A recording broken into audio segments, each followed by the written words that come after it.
My name is Edgar Segovia. I'm currently a senior at New Mexico State University. I'm a family and child science major and a minor in child maltreatment. And my topic or discussion today is friends and peer relations in middle childhood development.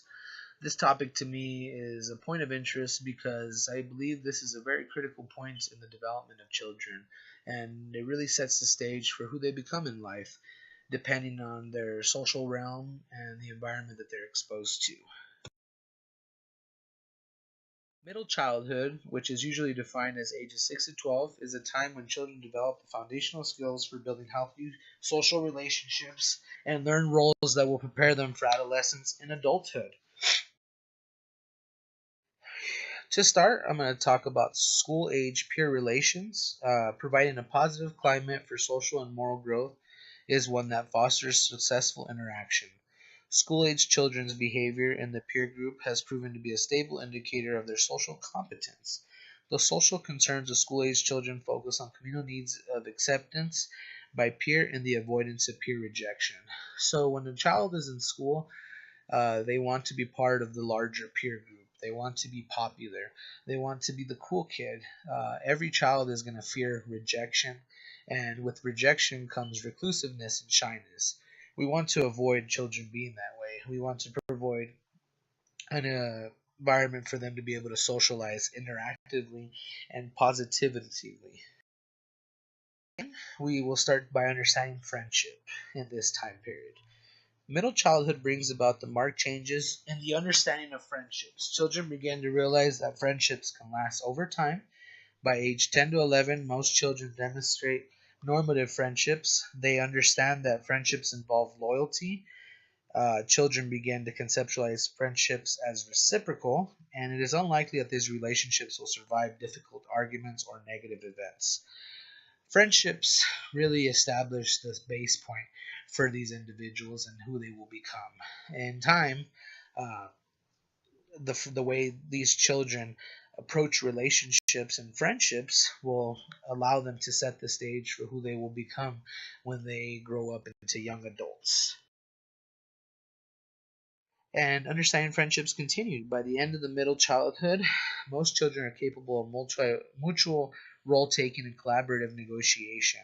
They expect companionship from their friends. Friendships become intimate and trust is built. Having friends protects children against negative social outcomes like shyness. And when we look at this, it shows that the importance of friendship is vital to the development of a child, and that they yearn for the peer acceptance and they want to be part of the larger group. Go into popularity. The definition of popularity is the state or condition of being liked, admired, or supported by many people. Children are the most liked or considered popular, and those disliked are considered rejected. Boys' social status is based on the social dominance, athletic ability, coolness, and toughness. Girls' social status depends on family background, socioeconomic status, and physical appearance. Both genders have a very different way of approaching popularity. Boys want to exert their dominance and they want to be the head guy and they want to be the top of the hierarchy. Girls are more concerned with the way they look and they are more concerned with building interpersonal relationships with one another. Both have a very different goal. Uh, I take that back. They both have a very common goal of reaching popularity, but they both have very different ways of going about it. One likes to assert dominance, and the other one likes to build on interpersonal relationships with the other girls around their age. Now I'm going to go over the types of children that are classified in this type of age. First, we have the popular children, which tend to exhibit higher levels of positive social behavior and cognitive ability and lower levels of aggression and withdrawal. Then we have rejected children. They tend to exhibit aggressive behavior and are withdrawn, less sociable, and cognitively skilled. And then we have negative children, tend to exhibit less social interaction and disruptive behavior, but more withdrawn than average children. Then we have controversial children, tend to be less compliant and more aggressive than average children. Here we have the fine distinction between popular and rejected children. Nobody wants to be the rejected child. Everybody wants to be the popular child. And as a result, when the child becomes rejected, they end up becoming neglected or controversial. It's really hard to be the dominant kid, but physical dominance is a main point in this. And if a child is different for any reason, maybe overweight, different ethnical background or culture, they're looked as different and they're frowned upon among the peer groups, and they are viewed as less, or they are feared by the other children. And when somebody asserts dominance, they don't want to accept something that's different. They want to be all into the same thing and have mutual interest. We're going to talk about peer acceptance. The concept of peer acceptance differs from friendships because it refers to children's relationships within a group. Peer acceptance may influence friendships by determining the amount of choice that children have in friends. The attraction to aggressive peers and to children who stand out in peer groups increases with age, especially attraction to aggressive boys among girls. Girls experience less stability in the numbers of reciprocated friendships than boys do. Here we see a trend where boys are going to establish their dominance and let themselves be known as the head person in charge. And as a result, some girls find an attraction to the aggressiveness among boys. It's truly interesting to see this develop and to see that a boy's aggressiveness and dominance is viewed as popular among both genders. And as a result, most boys do not uh, do not really have the ability to conceptualize the ability to create multiple relationships. Usually, their friends are stable, and as a result, girls experience less stability in the number of reciprocated friendships than boys do. Then we're going to talk about peer interaction in middle childhood. The average size of a peer group is 5 to 6 members. Central group members are more likely to be popular and have at least one friend. Marginal group members are often rejected and left friendless. Rejected children are often seen as different and by their peers. Here we have the central group, which is the popular kid, rejecting the marginal group members. And as a result, this leads the rejected child to be reclusive, develop shy tendencies. Uh, the peer group is not going to allow someone that is different to come into their social realm. There is some sort of fear of there not being normalcy.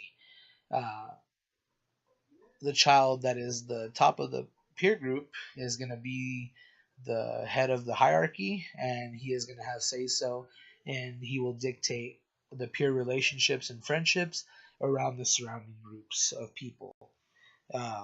Moving to networks, and we're going to talk about clique, which is a small group of close friends. Girl networks are smaller than boy networks. Crowds are reputation based groups of children who are not necessarily friends but share similar values and attitudes and behaviors. Peer groups are important when children enter a new social school or interact with a large number of peers. Here we're talking about peer networks, and this has to do with having a group of children that all have the same mutual interests, music, style, uh, dressing style, maybe play the same sports, involved in the same extracurricular activities or hobbies. And as a result, uh, peer groups uh, create this environment of a social realm that allow all these kids to have mutual common interests that allow the development of these peer groups and networks.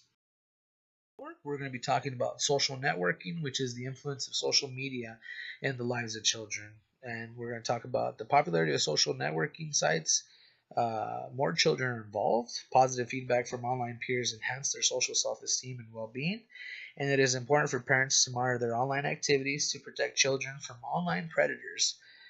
It is imperative for parents to establish some sort of boundaries and red flags for when their child is online in order to protect them from cyberbullying, the viewing of vulgar and offensive images, being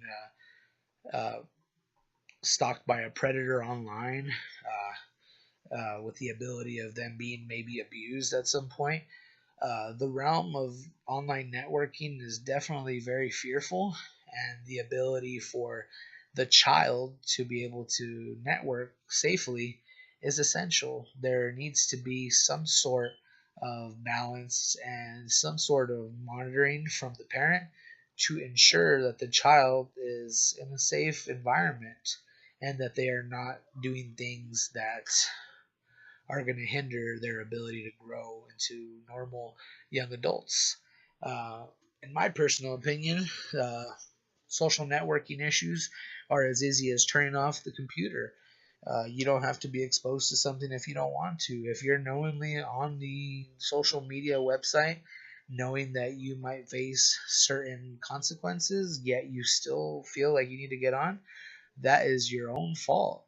But it is also the parents' fault for not implementing restrictions and for not allowing there to be boundaries to be established that don't let the child get online in order to neglect this issue. This issue needs to be addressed, and the well-being of the child is imperative. We cannot allow children to be on social media the way they are and then be exposed to things that are going to push them to do things that they would normally not do. And we're going to be talking about same-sex networks, and this is typically what a peer group is. Girls place priority on interpersonal connections, boys place higher priority on status concerns, and boys reported more frequent, intimate, and supportive uh, interactions with female friends than boys did with males. Here we have boys uh, having higher priority with their status, and girls placing priority on their interpersonal relationships with their friends. They both have two very different concerns, but they both want to be part of a peer group and they both want to establish themselves as being in some sort of hierarchy. And we have cross-sex networks, which comes from middle school heterosexual dating. Usually consists of peer groups going out together and often a combination of male and female cliques. Potential dating partners will be in the members of the crowds. And these crowds, all these kids have mutual interests. They all hang out with each other. They all probably have the same friends, play the same sports, and they all hang out together during lunch. Same clothing style, music interests, everything. They all have common interests, which then develops into dating relationships because they are around each other. Another form of cross sex networks comes with kids that are rejected. Kids that are rejected seek friends in opposite sex, and this shows that the cross sex networks come in many different forms, and sometimes kids that are rejected just seek comfort with another member of the different sex, and they end up enjoying this rather than being with peers of their same sex. And then we're going to go into middle childhood play. The play of 6 to 12-year-olds is typically spontaneous and characterized by active engagement. They participate in indoor activities and outdoor activities. When play is free from external pressures, it benefits children's self-development. Hobbies and sports are important for children. I think this is extremely important when developing the self-awareness of a child. My parents always had me very involved in sports and hobbies, and I feel like it really helped me gain an idea of who I wanted to become and who I wanted to be. And I think this is critical for kids to be able to find themselves and to be able to really find their interests and their passion. Once that comes into play, life just kind of pieces itself together after that.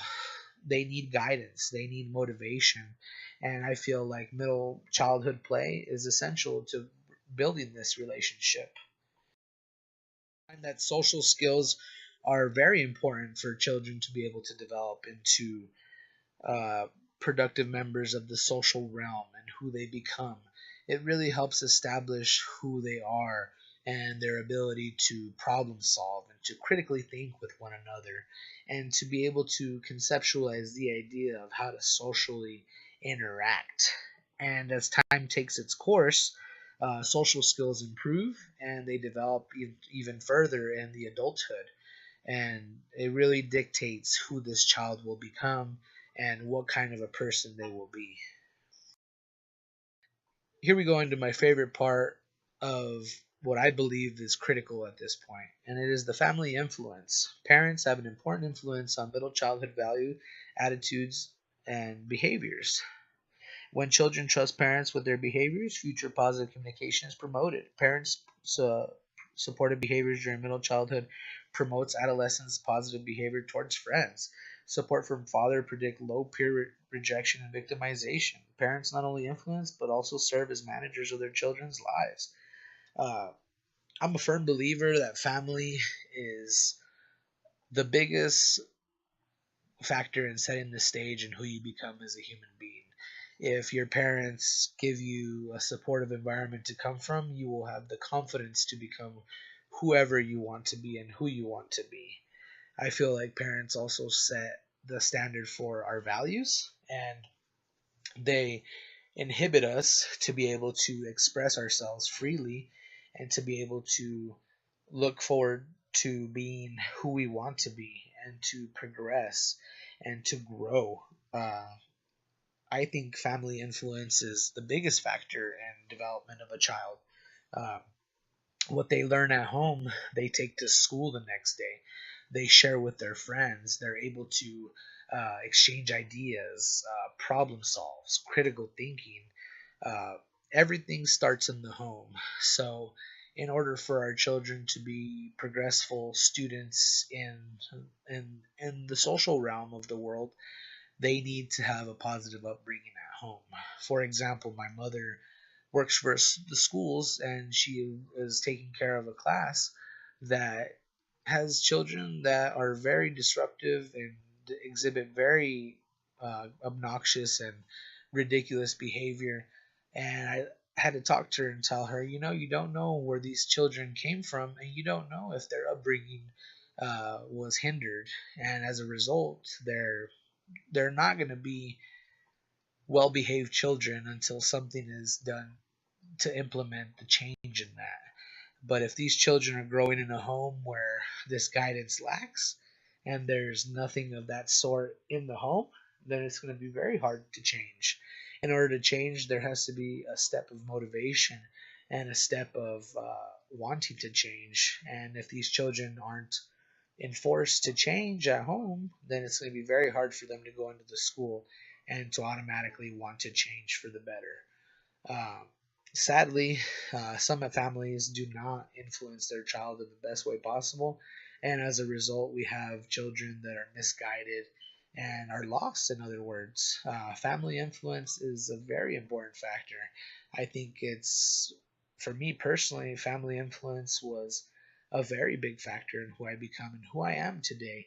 And I hope that we can see the importance of this and actually move forward to be able to help children by providing them a stable family environment to be able to help them grow and to be able to facilitate healthy relationships and to problem solve and do everything that is required of a fully functioning human being without anything hindering them or allowing them to fall into destructive behaviors or being disrespectful. It all starts with the family, and family is vital when it comes to the development of children. Uh, Parents need to take that step forward in order to ensure that their child can become the best possible human that it can be. In conclusion, middle childhood is critical time in the development of children. They are affected and impacted by all influence in their surrounding environments, which goes back to the point where I believe family is a very big factor, but I also believe that there are other surrounding environments and factors and influences from educators and influences on the media that really help the child develop their sense of socializing in the realm of the real world. And as a result of that, there needs to be some sort of positive influence that helps guide the child into a positive future where they can be prosperous and that they can grow into being very productive members of our society, and they have the ability to socialize healthy ways and to be able to communicate effectively. And in turn, maybe one day they can help raise uh, successful kids that have all the right characteristics in order to produce a positive schooling environment where uh, everybody is equal and there isn't anything hindering the ability of the child to grow. And in conclusion, here are my references, and I would like to thank you for your time and thank you for listening. That'll be all.